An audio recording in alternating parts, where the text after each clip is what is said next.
नमस्कार विद्यार्थी मित्रांनो, मी ज्ञानदीप धोटे आपल्या सर्वांचं स्वागत करतो आमच्या SR जीनियस अकॅडमीमध्ये, जो की एक ऑनलाईन लर्निंग प्लॅटफॉर्म आहे। तर माझ्या मते आज आपण इथून सुरुवात करायचं होतं। या अगोदर तर हे 90 उदाहरण आपण काल घेतलं होतं। आज आपण 10 उदाहरण घेऊया। पहा काय म्हणते, बरोबर आहे का ते पाहूया।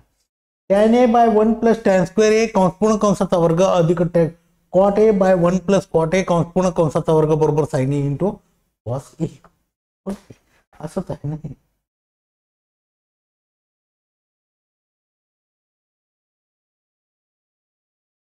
बघूया काय। बरं, डावी बाजू लिहू।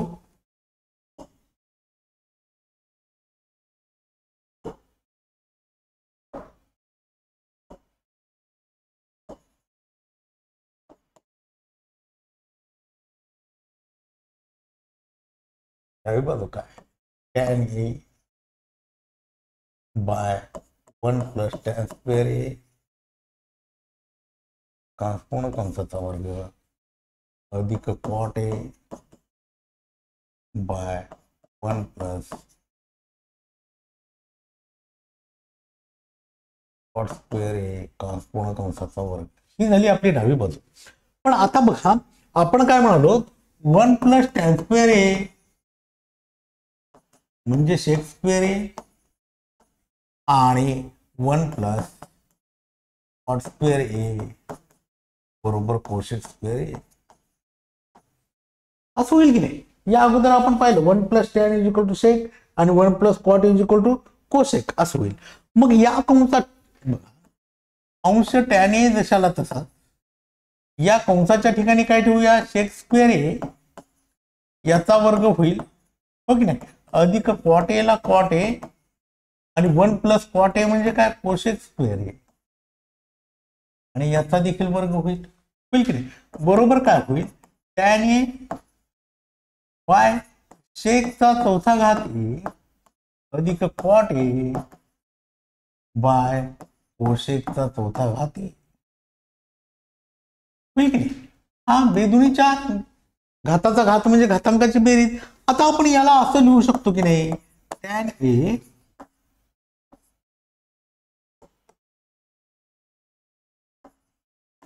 गुणिला 1 by sec raised to 4a अधिक cot a गुणिला 1 by cosec raised to 4a। आता बघा, tan a गुणिला 1 by sec means cos, cos चा चौथा घात a अधिक cot a गुणिला 1 बाय cosec मीन्स sin। इकडे लिहू वाटल्यास cos a बरोबर 1 बाय sec a आणि sin a बरोबर 1 बाय cosec a, होईल की नाही? असं होईल। मग आता बघा काय होईल, tan म्हणजे काय, sin a by cos a गुणिला cos चा चौथा घात a अधिक cos म्हणजे काय, cos a by sin a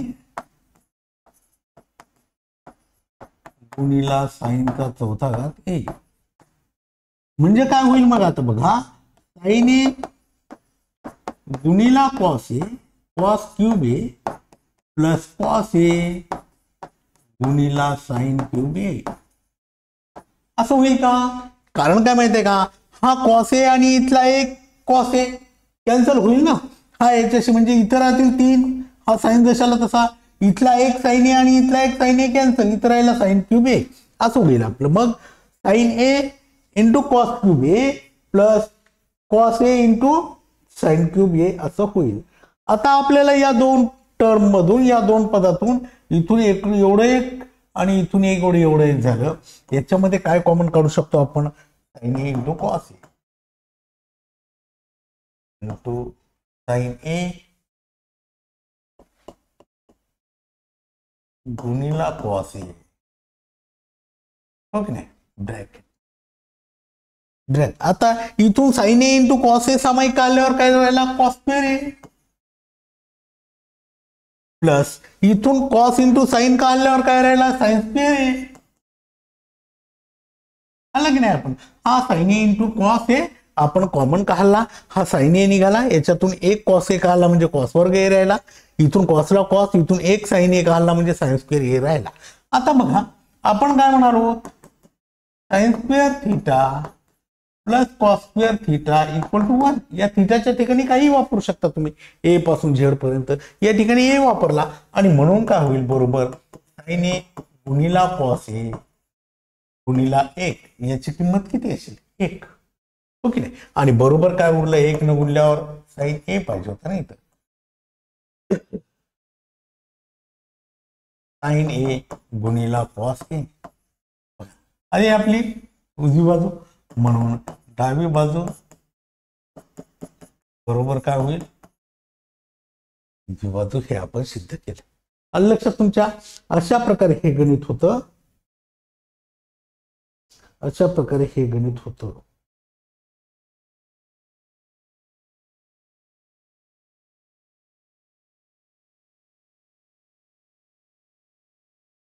ना अशा प्रकारे आपण हे गणित सिद्ध केलंय. ठीक आहे त्यानंतरचं बघूया आता काय म्हणते शेक रेस टू 4a बर बापरे बरोबर 1 का sec raise to 4a 1 minus sine raise to 4a minus 2 sine square ए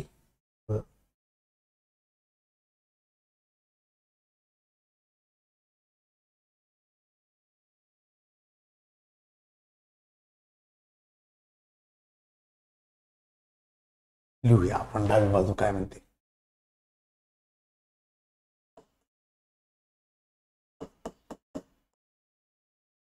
एक रेस टू 4a कंसात 1 प्लस रेस टू 4a आणि मायनस 2 tan स्क्वेअर. ठीक आहे बघा आता काय होईल या शेकला मी काय लिहू शकतो 1 बाय कॉस लिहू शकतो 1 bye cos raise to 4a होय की नाही. शेक इक्वल टू काय आपलं शेक ए equal to 1 by cos A हो की नाही. मग या शेक रेस टू 4a ला 1 बाय कॉस ए लिहिलं. आता बघा हा मायनस पाहिजे होता ना आपला हा मायनस आहे बघा 1 minus sine raise to 4a यालाच आपण काय लिहू शकतो असं मायनस साइन स्क्वेअर ए लिहू शकतो की नाही. 1 चा कितवाही घात घ्या 4 तेवढाच येईल आणि म्हणून बेदुनी 4 1 चा चौथा घात आणि साइन ए चा चौथा घात होईल. मग a square minus b square equal to एका कंसात बेरीज आणि दुसऱ्या कंसात काय होईल वजाबाकी. मग याची एका कंसात बेरीज एका कंसात वजाबाकी घेऊ 1 प्लस साइन स्क्वेअर ए आणि second bracket 1 minus sine square a sine square a याला छेद ए घेऊ -2 into sine square A by cos होईल असं होईल की नाही असं काय घेऊया tan a is equal to by बर. आता काय करूया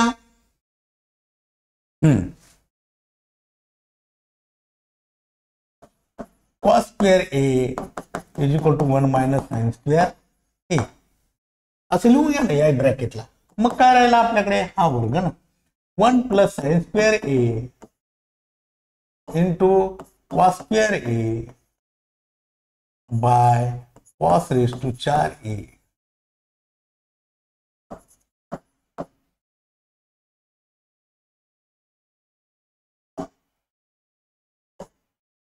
होईल असं. हा 1 प्लस साइन स्क्वेअर ए ला 1 प्लस साइन स्क्वेअर ए 1 मायनस साइन मीन्स कॉस आणि या कॉस रेस टू 4a ला कॉस रेस टू 4 मायनस काय होईल या ठिकाणी 2 साइन स्क्वेअर ए बाय किती होईल कॉस स्क्वेअर ए.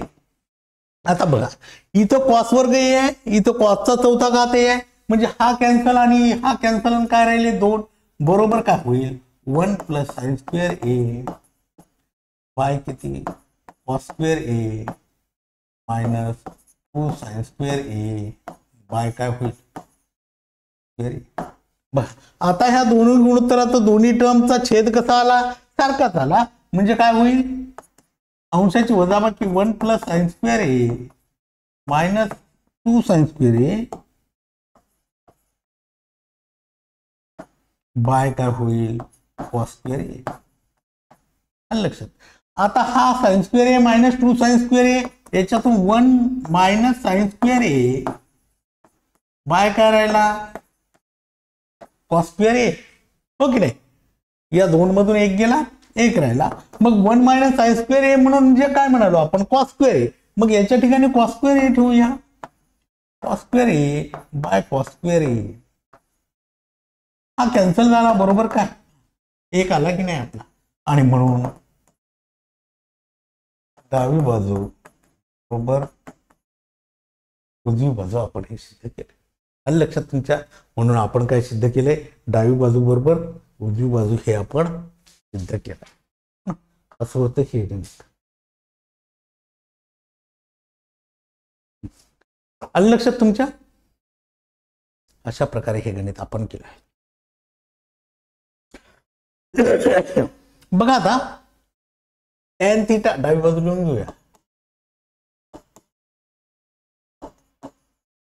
डावी बाजू बरोबर tan theta by sec theta minus 1 ही आपली झाली डावी बाजू. हो ना. Equal to tan theta plus sec theta plus 1 आणि बाय काय होईल tan theta plus sec theta minus 1. ठीक आहे.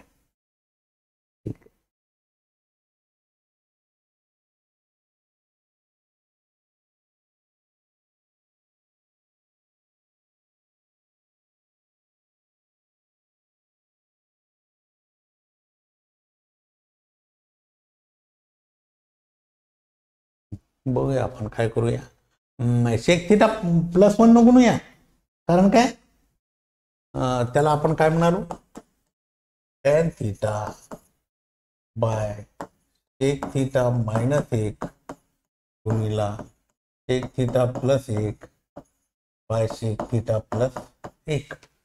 प्लस नाही, याच्या अपोजिट गुणलं म्हणजे छेदाचं परिमेयकरण केलंय ना आपण. बरोबर काय होईल अंशाचा गुणाकार अंशाला theta into sec theta plus 1 आणि हे एका कंसात बेरीज एका कंसात वजाबाकी म्हणजे काय होईल सेक स्क्वेअर थीटा. पहिल्या पदाचा वर्ग वजा दुसऱ्या पदाचा वर्ग असा आपल्याला लिहिता येईल. आता बघा मग बरोबर काय होईल tan theta sec theta plus 1 आणि सेक स्क्वेअर थीटा म्हणजे काय 1 plus tan square theta. Sec square theta बरोबर 1 प्लस टॅन स्क्वेअर थीटा असं होईल. सेक स्क्वेअर थीटा बरोबर 1 प्लस टॅन स्क्वेअर थीटा. मग या सेक स्क्वेअर थीटाच्या ठिकाणी 1 plus tan square theta tan square theta आणि हा मायनस 1 जशाला तसा. हा मायनस 1 प्लस 1 कॅन्सल झाला. काय उरला आपल्याकडे टॅन थीटा आणि ब्रॅकेट मध्ये सेक थीटा प्लस 1 आणि छेदाला काय राहिला टॅन स्क्वेअर थीटा. हा आणि हा कॅन्सल झाला. काय राहिला आपल्याकडे सेक थीटा प्लस 1 बाय काय टॅन थीटा. झालं की नाही. आता बघा डावी बाजू आणि हे कसं आलं आपलं सारखंच आलं. हो की नाही. डावी बाजू आणि हे कसं आलं आपलं व्यस्त आलं, सारखं आलं म्हणण्यापेक्षा. मग समीकरण नंबर या त्याला 1 देऊन याला 2 देऊ. हे आणि हे कसं आलं व्यस्त आलं. समीकरण 1 व 2 वरून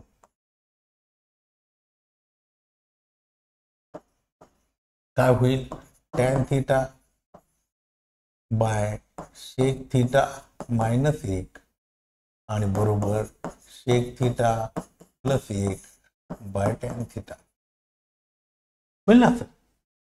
आता आपल्याला समान गुणोत्तराच्या सिद्धांतानुसार करावं लागेल. मग समान गुणोत्तराच्या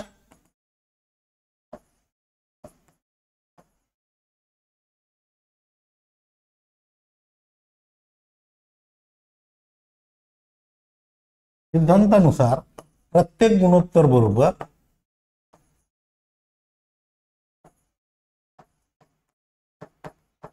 काय असतं प्रत्येक गुणोत्तर बरोबर अंशाची बेरीज अंशाला tan theta plus sec theta plus 1 आणि छेदाची बेरीज छेदा tan theta plus sec theta. आलं की नाही. हो की नाही. अशा प्रकारे हे गणित आपण करायला पाहिजे होतं, हो की नाही. म्हणून डावी बाजू बरोबर उजवी बाजू.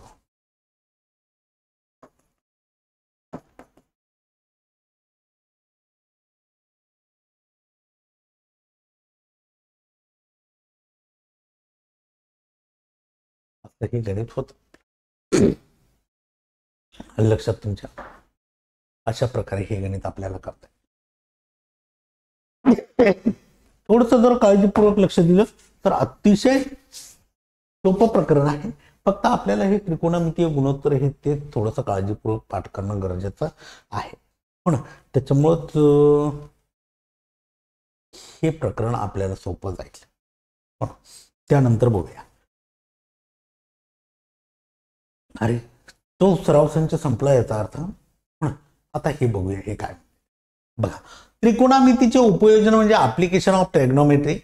बरेचदा आपल्याला मनोऱ्याची, इमारतीची किंवा झाडाची उंची, तसे जहाजाचे दीपगृहापासूनचे अंतर किंवा नदीच्या पात्राची रुंदी इत्यादी जाणावी लागतात, हो की नाही. हे अंतर माहीत करणं मजेशीर असतं. ही अंतरे प्रत्यक्षात आपण मोजू शकतो का, तर बिलकुल नाही. पण त्रिकोणमितीय गुणोत्तराचा उपयोग करून उंची किंवा अंतरे आपण ठरवू शकतो. मग उंची किंवा अंतरे ठरविण्यासाठी दिलेली माहिती दर्शवणारे कच्चे चित्र आपण आधी तयार करू. झाडे, टेकड्या, मनोऱ्या अशा वस्तू जमिनीला लंब आहेत हे दाखवण्यासाठी आपण आकृतीत लंब रेषाखंडाचा उपयोग करू. पहा, हो की नाही. मग निरीक्षकाची उंची लक्षात घेणार नाही. सामान्यपणे निरीक्षकाची दृष्टी क्षितिज समांतर आहे असं आपल्याला म्हणता येईल, हो की नाही. होय, आपण समोरच्या चित्रामध्ये काय बघा. आता दृष्टी रेषा कशाला म्हणायचं. बिंदू ए या ठिकाणी उभा असलेला निरीक्षक, बघा समजा ही एक रेषा आहे आणि बिंदू ए या ठिकाणी मी उभा आहे, हो की नाही. बिंदू ए या ठिकाणी मी काय उभा आहे. या रेषेला काय म्हणूया आपण, क्षितिज समांतर रेषा असं म्हणालो तरी चालते.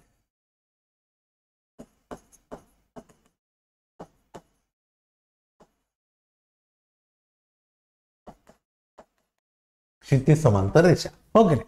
मग ए या ठिकाणी मी उभा आहो आणि उभा असलेला निरीक्षक बिंदू बी कडे पाहतो. बिंदू बी या ठिकाणी आहे. बिंदू बी कडे पाहत असेल तर रेषा ए बी ला दृष्टी रेषा. काय म्हणायचं या रेषेला, दृष्टी रेषा, हो की नाही, दृष्टी रेषा. आणि या कोणाला काय म्हणायचंय, उन्नत कोण म्हणतो.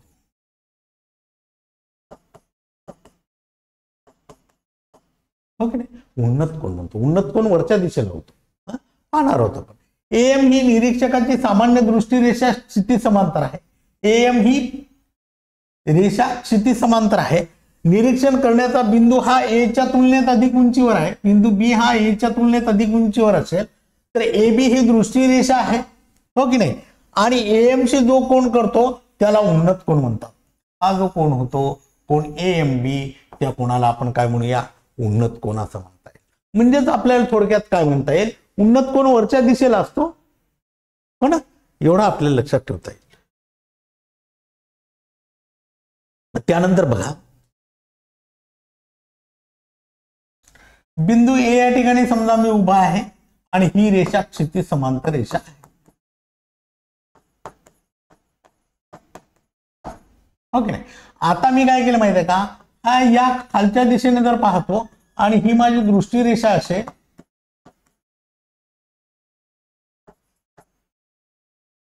तर हा कोण अवनत कोण झाला. या कोणाला काय म्हणूया, अवनत कोण, हो की नाही. आणि ही काय झाली,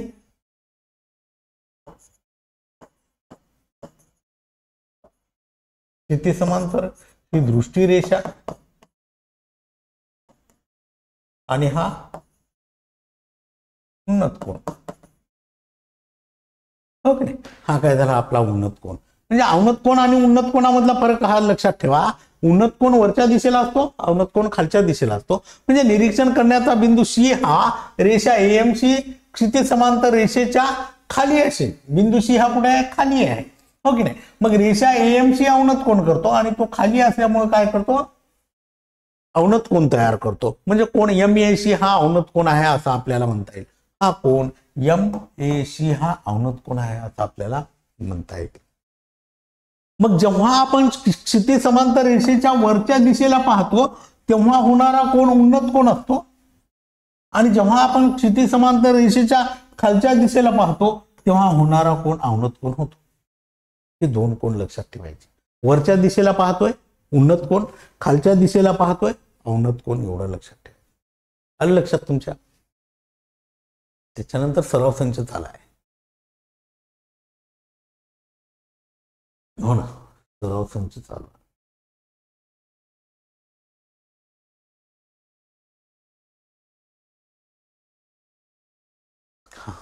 बघूया आपण काय. एक व्यक्ती एका चर्च पासून 80 मीटर अंतरावर उभी आहे. त्या व्यक्तीने चर्चच्या छताकडे पाहिल्यास 45 अंश मापाचा उन्नत कोण होतो, तर चर्चची उंची कोणती. बरं ठीक आहे, बघा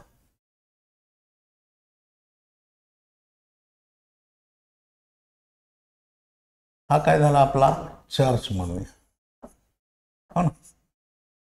हा काय झाला आपण चर्च, हा BC घेऊया.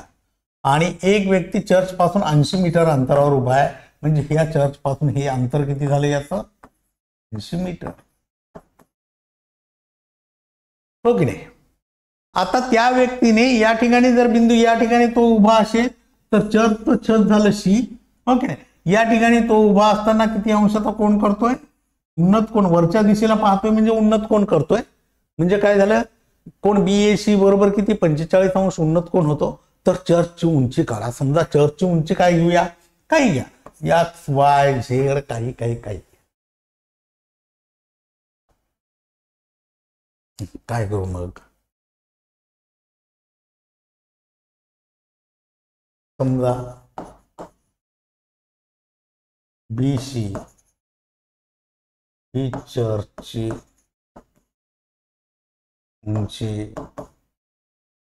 उंची X मीटर आहे,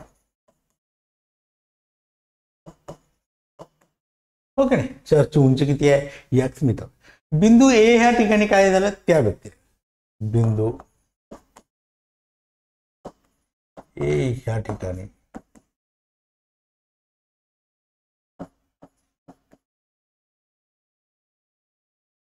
तो व्यक्ती उभा असो,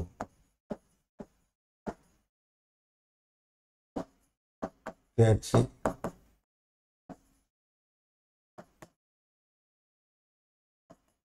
चर्च पासूनचे अंतर किती आहे, AB बरोबर किती आहे, AB बरोबर 80 मीटर आहे. AB बरोबर किती आहे 80 मीटर आहे, हो की नाही. आता उन्नत कोण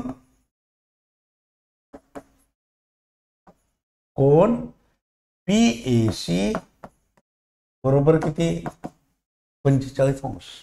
आले की नाही लक्षात.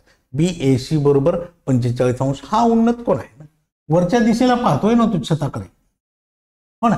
आता बघा आपल्याला काय करायचंय, BC काढायचंय. काय दिलाय, AB दिलाय. मग या टॅनचं गुणोत्तर काय आहे, समुख बाजू बाय कर्ण, हो की नाही. मग नाही सॉरी, हा टॅनचं गुणोत्तर अगोदर नाही, समुख बाजू बाय कर्ण याच्याशी देणे घेणं आहे आपल्याला, हो की नाही. मग आपल्याला टॅनचं गुणोत्तर वापरावं लागेल. मग टॅन कोण BAC बरोबर BC भागीला काय AB किंवा समोरील बाजू. बरं जाऊ द्या, अगोदर लिहूया ना.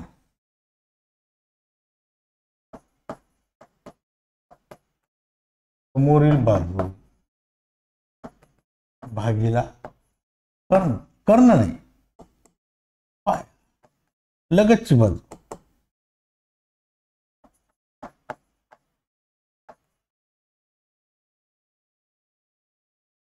ओके, असं दिले ना आपल्याला, म्हणून टॅन गुणोत्तर घेतला आपण. आता बरोबर काय होईल मग, हा काय टॅन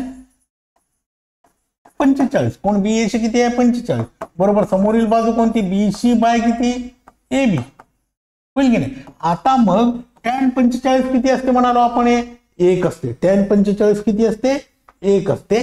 मग 1 बरोबर या ठिकाणी 1 लिहू, 1 बरोबर BC किती आहे x आणि AB किती आहे 80. पण आता म्हणून काय होईल तिरपा गुणाकार केल्यावर x बरोबर 80 असं आपलं उत्तर हो की नाही. 1/1 असं लिहिलं तरी चालतं. ही 1 म्हणजे tan 45 ची किंमत आहे. आता म्हणून x काय घेतला आपण चरची उंची म्हणून चरची उंची